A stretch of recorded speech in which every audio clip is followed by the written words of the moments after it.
안녕하세요. 오늘 금요일 큐티를 통해 하나님의 말씀이 여러분 삶을 바꾸는 놀라운 말씀이 되기를 소망합니다. 여러분 역사를 좋아하시나요? 좋아하는 친구도 있고 지루하다고 생각하는 친구들도 있습니다. 그러나 역사는 우리에게 큰 의미를 가져다 줍니다. 오늘 스데반은 역사를 이야기하기 시작합니다. 오늘 말씀을 통해 우리에게 무엇을 말하고 싶었을까요?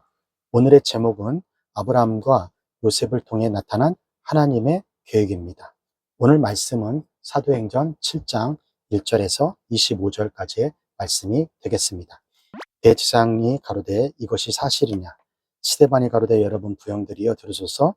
우리 조상 아브라함이 하란에 있기 전에 메소포타미아에 있을 때 영광의 하나님이 그에게 보여 가라사대 내 고향과 친척을 떠나 내가 내게 보일 땅으로 가라 하시니 아브라함이 갈대아 사람의 땅을 떠나 하란에 거하다가 그 아비가 죽음에 하나님이 그를 거기서 너희 시방 거하는 이 땅으로 옮기셨느니라. 그러나 여기에 발붙일 만큼도 위협을 주지 아니하시고 다만 이 땅을 아직 자식도 없는 저와 저의 씨에게 소유로 주신다고 약속하셨으며 하나님이 또 이같이 말씀하시되 그 씨가 다른 땅에 나그네 되리니 그 땅 사람이 종을 삼아 400년 동안 그렇게 하리라 하시고 또 가라사대 종 삼는 나라를 내가 심판하리니 그 후에 저희가 나와서 이곳에서 나를 섬기라 하시고 할례의 언약을 아브라함에게 주셨더니 그가 이삭을 낳아 8해 만에 할례를 행하고 이삭이 야곱이 우리 12조상을 낳으니 여러 조상이 요셉을 시기하여 애굽에 팔았더니 하나님이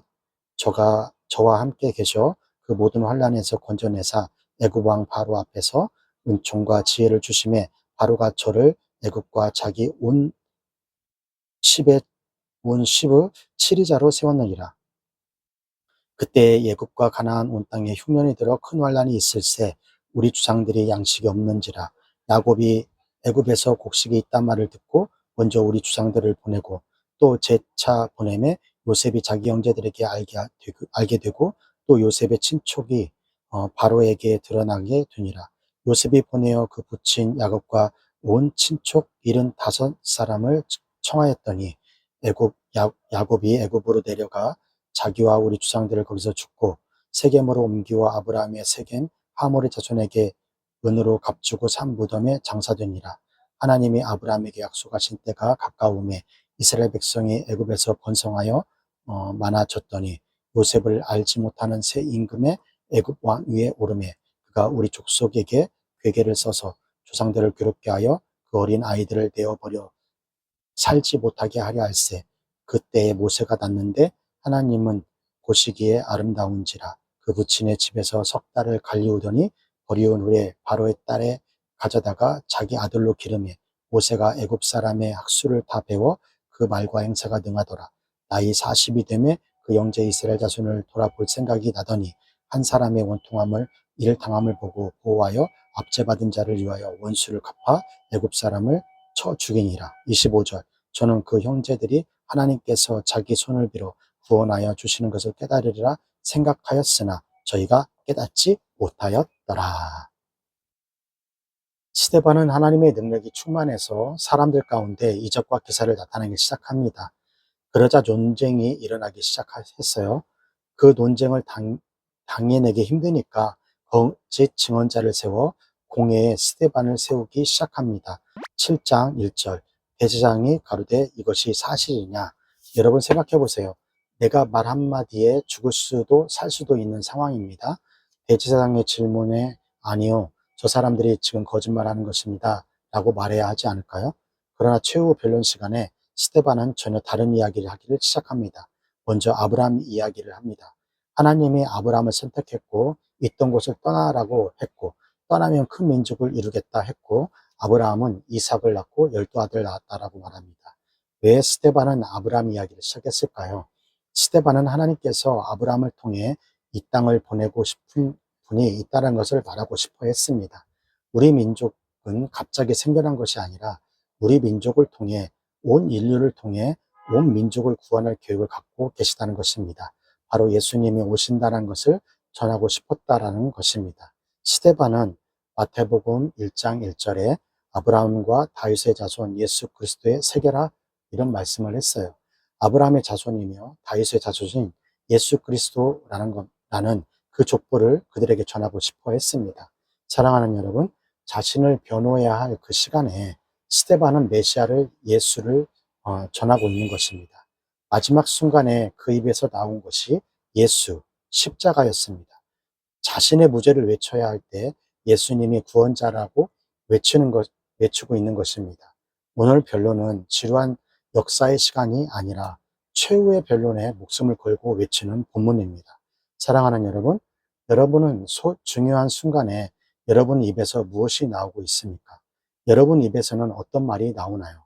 억울해도 예수, 힘들어도 예수, 우리의 중심인 예수가 나오기를 소망합니다. 아브라함 이야기를 마친 스데반은 이제 저는 잘못이 없어요 말아야 하는데 그렇지 않아요.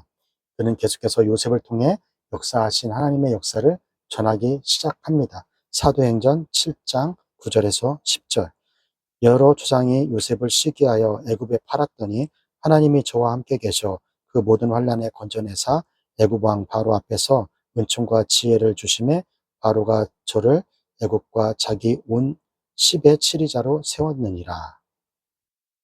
요셉은 형제들에게 억울한 모함을 당합니다. 거짓 증언으로 이집트 노예로 팔려가죠. 수많은 어려움이 있지만 그것을 이기고 이집트의 총리가 되어 죽을 뻔한 이스라엘을 구했습니다. 왜 스데반은 죽음 앞에서 요셉 이야기를 했을까요? 당시 이스라엘을 구원했던 요셉처럼 이 시대에 우리를 구원하기 위해 예수님을 보내주셨다는 것입니다. 요셉이 이집트의 노예로 팔린 것처럼 우리의 죄를 위해 예수님께서 팔리신 것입니다. 우리의 죄를 인해 하나님의 아들이 노예가 되어주신 것입니다. 그리고 그 모든 죄값을 지고 죽으신 거예요. 그러나 부활하셔서 예수를 믿는 사람은 죄의 노예가 아니라 영원한 생명을 얻은 구원의 길을 열어주셨습니다. 예수님이 바로 요셉처럼 온 인류를 구원해 주시려 오신 구원자라는 것을 마지막 순간에 전하고 싶었던 것입니다. 사랑하는 여러분, 놀랍지 않으세요? 최후 변론 시간에 아브라함과 요셉을 통해 예수님을 전하고 있는 것입니다. 눈앞에 있는 사람들에게 마지막으로 전할 수 있는 상황이라고 생각해서 예수님을 전하고 있는 것입니다. 마지막 순간이 주어졌을 때 나를 위해 살려고 발버둥 치는 것이 아니라 눈앞에 있는 사람들을 살리기 위해 살아가기를 축복합니다. 목숨을 걸고 온 인류를 구원하려 오신 예수님을 전하는 스데반처럼 예수님을 전하는 여러분이 되기를 소망합니다. 여러분이 아브라함처럼 요셉처럼 스데반처럼 여러분의 인생에 예수님을 드러내는 그런 사람이 되기를 바랍니다. 자, 여기까지가 사도행전 7장 1절에서 25절 말씀이 되겠고요. 오늘 말씀을 통해서 우리는 무엇을 묵상하고 또 무엇을 적용해야 할까요? 첫 번째, 지금까지 듣고 읽고 배운 성경의 이야기를 통해 하나님은 어떤 분인지 나도 스데반처럼 분명하게 알고 말할 수 있나요? 내 입술의 말과 행동이 예수님을 전하기를 바랍니다. 내 삶의 역사가 예수님을 드러내는 그런 삶이 되기를 오늘 하루도 소망해 봅니다. 교육부 구호 힘있게 외치고 오늘 큐티 마치도록 하겠습니다. 교육부 구호 시작! 공부 잘해 남주자, 돈 많이 벌어 남주자, 은혜 많이 받아 남주자.